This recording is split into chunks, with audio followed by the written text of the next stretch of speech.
We've got Craig, our ObamaCare expert, with a little update for you coming up. So far, the updates the last couple of weeks have been fantastic on this. What's the next shoe to drop? How many shoes is it? How many legs does this thing have? The damn centipede. Stay tuned. You're listening to the Armstrong and Getty Show. The president said if you like your plan, you can keep it. For a small number in the private market, they will do better. They will do better because of the Patient's Bill of Rights that's built into our legislation. No pre-existing conditions, no lifetime limits, no copay, all the rest of that for certain people. So they will do better. 95% of the American people who have health insurance have it through their employer, through Medicare, Medicaid, Veterans Administration. And so we're just talking about 5%. Significant, but nonetheless largely will do much better. That's an argument that 15 million people, that's 5%, 15 million people is nothing. But the 30 million people was enough to start this whole thing in the first place because that was a travesty that those people didn't have health care. 15 million people is nothing. 30 million is enough to remake the entire health care system. Obviously, that doesn't make any sense. And they'll do better. How about you let them choose? Offer something else, and they get to choose whichever one they want. But it ain't working that way. I was going to say, at least Nancy Pelosi is out and proud. She doesn't quite admit it, but she more or less does. She knows what's better for you. She knows better than you what's good for you, and just stated it there. So at least they're, being honest. Welcome to the Armstrong and Getty Show. About that. Craig, the ObamaCare lawyer, joins us with the latest revelations. Hello, Craig. How are you? Good morning, gents.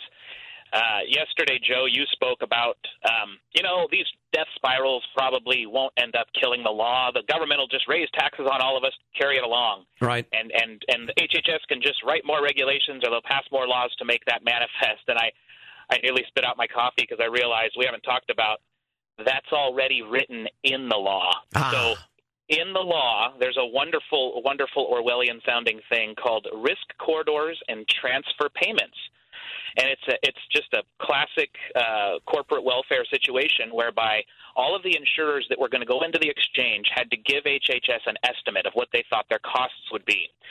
And if the costs end up being more than 3% higher than anticipated, right, then you get 50% of that cost covered by the federal taxpayer.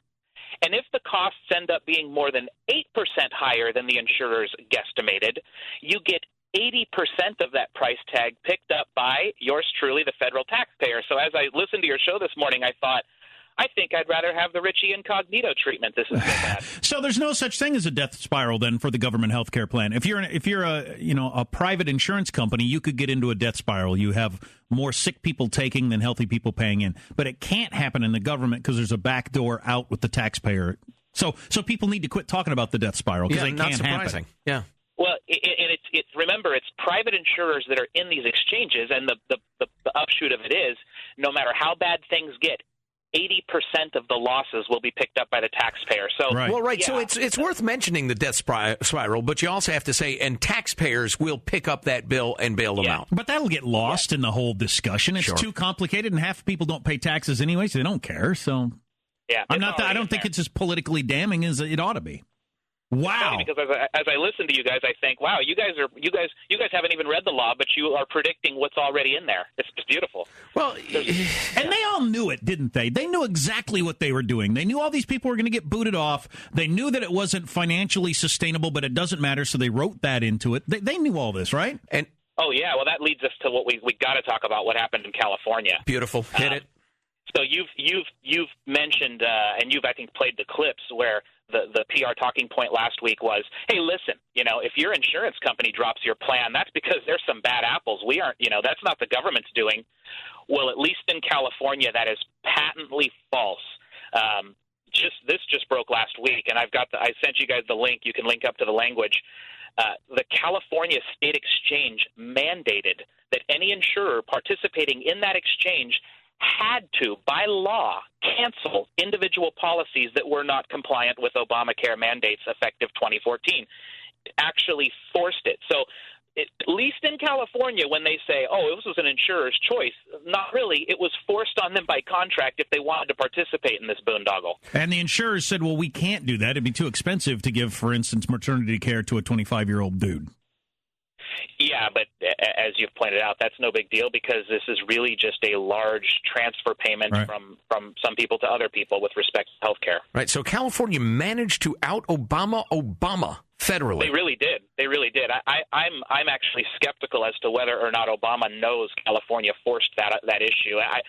The language says it shall terminate or arrange for termination of all of its non-grandfathered individual health insurance contracts or policies which are not compliant with the applicable provisions of the Affordable Care Act. I mean, it was clearly in the contract signed by Blue Cross Blue Shield, Health Net, and Kaiser. But, it's only 35 million people. So if there was a bold-faced, absolutely unvarnished, significantly misleading lie told, it's a small number of people. So why are you whining so much? You're probably a racist.